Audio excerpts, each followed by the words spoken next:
Muy buenos días a todos y muchas gracias por la presencia, muchas gracias por las palabras, señores rectores, señor Nicolai. Para nosotros la verdad es un verdadero hito el poder reunirnos hoy día acá en la Universidad Andrés Bello, en este hermoso campus que está recientemente renovado, para hacer un pequeño resumen por mi parte de lo que hemos hecho en el primer ciclo de 5 años de SIGIDEN y sobre todo mostrarles hacia dónde nos estamos encaminando para los siguientes 5 años. Y de hecho la temática que escogimos para este seminario tiene mucho que ver con ese diagnóstico realizado al final del primer ciclo en torno a cuáles son las carencias en investigación, qué elementos adicionales habría que ir incorporando. Entonces voy a partir con una pequeña historia en relación al primer ciclo. Y lo más importante, diría yo, y esto fue el origen de nuestro centro, pero también otro centro FONDAP, fue este cambio, esta creación, esta modificación de énfasis desde CONICYT sobre los programas FONDAP. Como ya lo mencionó el señor Nicolai, por primera vez se hizo un llamado para responder a desafíos de la sociedad, desafíos transversales, no un llamado de tipo disciplinar o monouniversitario. Y por supuesto eso generó un movimiento desde el punto de vista de las universidades, de los investigadores, para poder presentar propuestas y poder desarrollar entonces una investigación distinta, una investigación asociativa mucho más desafiante y poder trabajar entonces más orientada a los desafíos de la sociedad. Ahí están las temáticas y nosotros entonces a partir de ahí pudimos conformarnos como centro con las instituciones socias que ya han sido mencionadas. Bueno, y nace SIGIDEN a raíz de ese concurso, de esa evaluación internacional que se hizo en ese momento, y aquí tenemos una pequeña línea de tiempo con algunos de los eventos naturales en los cuales nos hemos enfrentado desde 1960, de distinta índole, de distinta naturaleza, con impactos, etcétera, con aprendizajes, con muchos cambios institucionales, modificaciones legales, etcétera, pero también con ajustes a nivel de la investigación y la manera en que abordamos las instituciones, las universidades y CONICYT aborda también los desafíos de investigación y desarrollo. Y por primera vez en la historia de Chile se crean entonces estos instrumentos de financiamiento asociativo interdisciplinario y nosotros aparecemos ahí el año 2012 para trabajar justamente en torno a estas temáticas y a partir de ahí no es que haya habido más desastres debido a que se creó el centro, pero tuvimos que estar ahí acompañando y interactuando bastante con los gobiernos de turno, con comunidades, etcétera, porque hubo a partir del año 2014, 2015, 2016 una serie de eventos que impactaron de manera importante al país. Y nosotros comenzamos con esta labor de desarrollar esta investigación interdisciplinaria, primero uniéndonos en torno a la conceptualización del riesgo, y fue muy importante este proceso porque logramos entonces identificar que para que exista un impacto de desastres, como lo decía también el señor Nicolai, tenemos 3 elementos, el elemento natural, la naturaleza por supuesto, pero sobre todo tenemos otros 2 sobre los cuales sí tenemos control o sí tenemos responsabilidad, y eso es un cambio de paradigma importante. Tenemos entonces la vulnerabilidad, tanto física como social, sobre la cual podríamos nosotros interferir o modificar o mejorar, y tenemos la exposición, que es cómo y qué cosas nosotros construimos en los ambientes que van a estar expuestos. Y eso genera un cambio de foco, de paradigma, etcétera, y genera esperanza también en torno a las posibilidades que desde la investigación nosotros tenemos para contribuir al proceso de mejora continua para la respuesta frente a desastres. A partir de ahí entonces generamos todo un conjunto de investigaciones y de proyectos al interior del centro para poder generar las herramientas, tanto teóricas, conceptuales, pero también herramientas para poder desarrollar estimaciones cuantitativas para anticipar posibles consecuencias frente a escenarios de desastre. Es algo que fue un claro diagnóstico al comienzo del centro, falta estas herramientas no solamente para responder en la emergencia, no solamente para evitar las pérdidas de vidas humanas, que es una gran prioridad aún, pero también para anticipar posibles consecuencias de una mirada mucho más amplia en torno a los impactos de los desastres. Y eso requiere no solamente la caracterización de las amenazas naturales, que en Chile teníamos un buen conjunto de investigadores y de reconocimiento a nivel mundial, pero también incorporar los otros elementos, cómo tenemos buena información para caracterizar la exposición, cómo tenemos buena información desde las ciencias físicas, pero sobre todo de las ciencias sociales, para caracterizar la vulnerabilidad social, la percepción de riesgo, etcétera.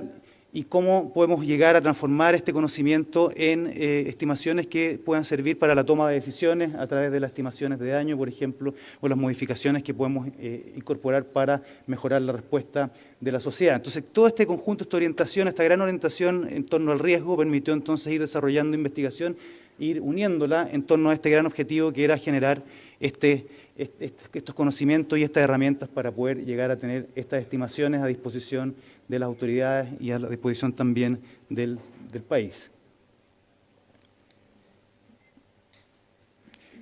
Bueno, y aparte, obviamente, una de las misiones también de estos centros es no solamente generar publicaciones científicas, sino que estar en contacto lo más posible con las comunidades a través de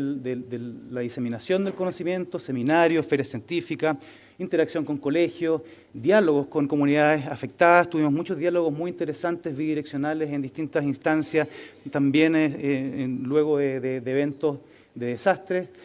Tuvimos también desarrollos de herramientas educacionales y, por supuesto, todo esto es algo que va fluyendo y se va transformando y vamos siempre pensando cómo ese conocimiento puede llegar a distintos públicos, distintas comunidades, y un esfuerzo grande, una parte importante también del trabajo del centro es poder realizar este tipo de transferencia. Y por supuesto, a nivel de políticas públicas, estuvimos en todas las comisiones en las cuales pudimos participar. Es algo que no estábamos acostumbrados en la academia, no es un trabajo que muchos de nosotros estábamos muy familiarizados, pero fue muy importante para conectarnos con las problemáticas, para conectarnos con las necesidades del país. Estuvimos ahí, una de las comisiones importantes fue la comisión CREDEN, convocada por el CENIT para poder generar una política para mejorar la resiliencia del país, pero estuvimos en muchas instancias enriquecedoras y de conocimiento bidireccional con autoridades que nos permitieron entonces ir también orientando mejor los focos de investigación. Y por supuesto también mencionar algunos proyectos emblemáticos los cuales nos correspondió apoyar o participar. La Universidad de Santa María y la Universidad Católica tuvieron un proyecto FONDEF con el CHOA, con el Servicio Hidrográfico de la Armada de Chile, para desarrollar e implementar el nuevo sistema de alerta tsunami que está en operación hoy día, que es una mejora sustantiva respecto a lo que teníamos al año 2010, y también trabajos relativos a lo que es la detección temprana de inundaciones y aluviones en algunos sitios pilotos que también hemos estado desarrollando, donde se combina el conocimiento fundamental con el desarrollo tecnológico para poder anticipar la ocurrencia de estos eventos. Otro aspecto muy importante y que se proyecta hacia el futuro y nos permite proyectarnos hacia el futuro es las conexiones a nivel internacional. Y la verdad que SIGIDEN,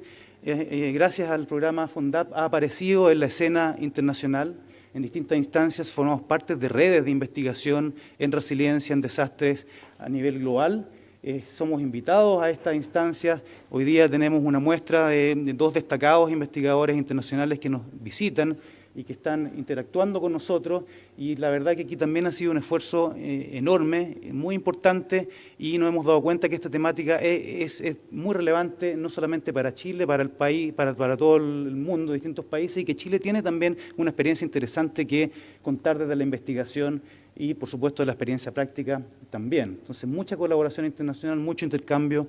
mucho esfuerzo también en ese sentido. Estamos conectados, estamos en un mundo globalizado y los desastres en realidad es una temática de gran relevancia a nivel mundial. Finalmente, voy a dar algunas pequeñas ideas en relación a lo que estamos hoy día embarcados en este segundo ciclo, que es, por supuesto, complementar, ir cerrando, ir mejorando todos los desarrollos iniciales que hicimos para la estimación de escenarios, la estimación de amenazas naturales, donde nos hemos enfocado más en lo que es terremoto y tsunami, inundaciones y aluviones. Hoy día estamos incorporando además el tema volcanes, estamos incorporando algunos elementos asociados también a fenómenos climáticos. Y tenemos desafíos importantes. Y esto es algo que nos llamó mucho la atención en estos últimos 5 años, donde afortunadamente, y es una característica del desarrollo, digamos, a medida que los países se desarrollan, van habiendo menos pérdidas de vidas humanas. Hemos sido en general exitosos en ir disminuyendo el número de pérdidas de vidas humanas, pero empiezan a aumentar los impactos económicos, empiezan a aumentar los efectos en términos de la infraestructura, y son impactos que pueden ser directos, cercanos, que pueden durar algunos días, algunas horas, pero muchos de ellos también tienen efectos de largo plazo, y es algo que vamos a conversar con las presentaciones de los investigadores internacionales que nos visitan hoy. Hemos visto cómo hemos tenido que destinar un montos importantes solo para la recuperación, solo para la emergencia, y no tenemos muy claro cómo cuantificar los costos indirectos de estos fenómenos. Ahí hay algunos ejemplos que hemos vivido, ¿cierto? Santiago ha sido afectado por cortes de luz, por cortes de agua, etcétera, que están derivados de estos fenómenos naturales, pero que generan una serie de efectos cascadas sobre la sociedad que tienen costos altísimos que es necesario cuantificar para poder tomar luego buenas decisiones de inversión y de mitigación. Ya se había mencionado esto, Chile está y va a estar, probablemente va a seguir estando dentro del grupo de los países más afectados en términos del impacto económico como porcentaje de su PIB. Vamos a estar ahí, por supuesto, todo depende mucho de si estamos más o menos cerca de un gran evento, y eso se puede modificar, pero siempre vamos a estar cerca de los primeros 5 lugares, probablemente en un porcentaje importante, incluso mayor al porcentaje que el país destina para invertir en investigación y desarrollo. Entonces, también eso es algo que da para pensar, y se pensó mucho, se reflexionó y se puso como número al frente en la mesa en la Comisión CENIT. ¿Qué es lo que buscamos? ¿Cuáles son los desafíos que visualizamos para seguir proyectándonos como centro hacia la sociedad en este segundo ciclo? Bueno, estamos migrando de este foco que estaba muy centrado en la amenaza, en el evento natural y en la emergencia, en la respuesta inmediata, que hay que seguir atentos y mejorándola, pero nos estamos moviendo hacia esta mirada más holística de lo que es la gestión del riesgo de desastre, que incorpora una visión sistémica de los procesos naturales, físicos, urbanos y sociales que están interconectados, que no son independientes, que se condicionan entre ellos. Queremos también ser motor y tener liderazgo en lo que es la innovación y la transferencia hacia el país, en lo que es el diseño de políticas más sensitivas y más inclusivas en términos de las estrategias para la reducción del riesgo de desastre. Hay que distinguir distintos tipos de comunidades, distintos tipos de ciudadanos, distintas demandas, etcétera, para poder llegar de mejor manera a las personas que requieren entonces mejor preparación y mejores políticas públicas en este sentido. Queremos seguir estando conectados a nivel global, siendo un referente a nivel regional y a nivel internacional en términos de la investigación sobre los desastres. Tenemos un buen ecosistema interdisciplinario que se ha montado y que queremos proyectar, incorporando también, ojalá, más profesores visitantes del extranjero, más investigadores postdoctorales que puedan venir a trabajar con nosotros. Una integración importante y potenciamiento importante de las ciencias sociales también en el entorno de la investigación en las ciencias de desastres, porque son investigaciones muy importantes para poder darle sentido, ¿cierto?, y poder implementar mejor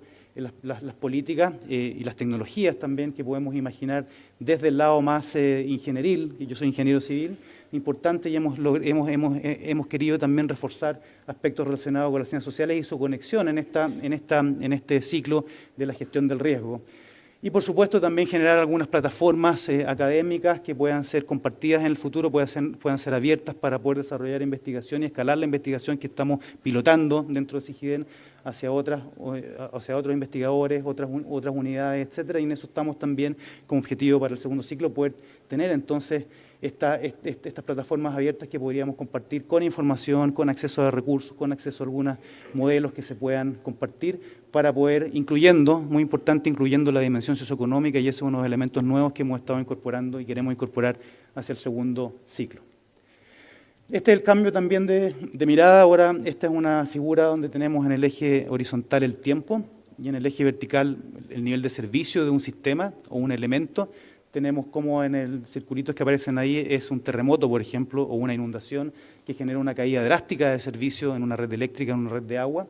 Esa caída drástica nosotros podríamos mitigarla anticipándonos a ello y poder evaluar medidas de mitigación. Y en la primera parte del ciclo del centro estuvimos muy enfocados en poder caracterizar esa primera fase, ese primer escenario, ese primer impacto. Y hoy día estamos pensando en ampliar esa mirada para poder cubrir también, y que es poco cubierto a nivel mundial, todo lo que es las fases de recuperación, de poder volver a construir estos elementos, estos sistemas, la sociedad, el tejido social también, y que sea ojalá hecha de mejor manera, aprovechando entonces estas instancias para construir mejores redes, mejores sistemas, mejores comunidades, mejores países. Y para eso se requieren las 3 dimensiones fundamentales: trabajar en conjunto, la parte de amenazas naturales, la parte de análisis de riesgo y resiliencia, y prácticas sociales que entregan entonces toda esta contextualización relevante para la investigación que se genera a nivel más tecnológico. Estamos trabajando, vamos a seguir trabajando en lo que es la mirada de procesos y sistemas naturales. y con una mirada multiamenaza. Ya no es solamente el terremoto y el tsunami, tenemos que ver cómo el terremoto y el tsunami también hemos visto cómo los fenómenos climáticos han empezado a impactar y a aparecer de manera más frecuente. Entonces, un contexto de interconexión o de amenazas de distinto origen que es necesario ser capaces de modelar y anticipar, incorporando incertidumbre, incorporando distintos aspectos necesarios para poder llegar a evaluar los mapas de amenaza y poder diseñar medidas de mitigación. Queremos investigar más y profundizar la investigación sobre los sistemas sociales, sobre las comunidades. Tenemos muchos ejemplos ahí en distintos lugares donde hay investigación a nivel local, en contacto con las personas, con las comunidades, para poder aprender de ellos y poder también entender mejor de qué manera podemos llegar con estos desarrollos tecnológicos, con este conocimiento, poder incorporar también esos saberes para poder mejorar estas políticas de reducción de riesgo del desastre. Hay un trabajo importante ahí, y también por el lado de la tecnología, cómo la tecnología puede ayudarnos también a mejorar la preparación, el conocimiento de las comunidades, utilizando drones, utilizando páginas web, redes sociales, y poder entonces estar mejores preparados y escalar mucho más rápidamente entonces los conocimientos de esta manera. Y nos estamos moviendo ya no solo a ver el impacto en elementos individuales a nivel físico, sino que a nivel de redes. Y esto es un gran desafío, es un desafío que se está abordando a nivel mundial. Nosotros estamos también ampliando este enfoque de impacto puntual sobre un elemento bien definido hacia entender cómo escalan estos impactos a niveles de redes de sistemas críticos, redes de agua potable, redes eléctricas, redes de hospitales. Tratando de modelar, entender y anticipar cómo esos efectos se pueden ir multiplicando y cómo se pueden cuantificar y cómo se pueden evaluar en términos de su impacto sobre un país. Hay ejemplos ahí abajo de cómo es la recuperación de distintos sistemas reales que fueron medidos y observados y que hemos podido ir recopilando información. Es un trabajo bien intenso de poder recopilar información de cómo los sistemas reales responden frente a eventos naturales en Chile, y esa información es útil para poder mejorar la manera en que los modelamos para anticiparnos a ellos y poder cuantificar sus efectos en el futuro y poder minimizar esas pérdidas que están asociadas al hecho de que esos servicios no están disponibles durante un cierto tiempo. Para esta segunda etapa tenemos entonces, hemos estado trabajando con investigadores principales de distintas disciplinas, tal como se ha mencionado antes, agrupados en estas 3 dimensiones, en 6 líneas de investigación. Una dimensión desde el punto de vista de las prácticas sociales, entender el entorno social, a cargo de Manuel Tironi, quien es sociólogo, Paula Repeto, quien es psicóloga, Gonzalo Basigalupe, que es psicólogo. Están trabajando en esas temáticas de manera combinada, distintas perspectivas, distintas metodologías, y conectados también con la mirada relacionada con los sistemas naturales. Ahí estamos trabajando con metodologías de las ciencias de la tierra, la geología, con Gabriel González, quien es además subdirector del centro de la Universidad Católica del Norte, y por mi parte trabajando con aspectos más relacionados con el agua, con los impactos que el agua puede tener en el entorno. Y finalmente, integrando todos estos elementos dentro de lo que es este framework de análisis de riesgo y resiliencia, que tiene componentes ingenieriles, componentes socioeconómicas, componentes de percepción del riesgo, que están a cargo de Juan Carlos de la Hiera, Nicolás Brofman y Alondra Chamorro. Esa es la conformación de los investigadores, del grupo de los líderes de investigación que tenemos dentro de SIGIDEN, y a partir de ahí tenemos entonces los grupos de investigación que se conforman de manera interdisciplinaria y con los cuales estamos trabajando para seguir aportando tanto el conocimiento a nivel nacional como a la interacción y al avance científico en estas temáticas a nivel global. Eso es un breve resumen, una breve mirada de lo que hemos hecho y hacia dónde estamos moviéndonos para este segundo ciclo. Así que con esto les agradezco nuevamente su presencia, a los rectores, a las autoridades, a todos los investigadores que están aquí hoy día, y los dejo invitados para seguir escuchando las ponencias de nuestros expertos internacionales que nos acompañan en el día de hoy. Muchas gracias.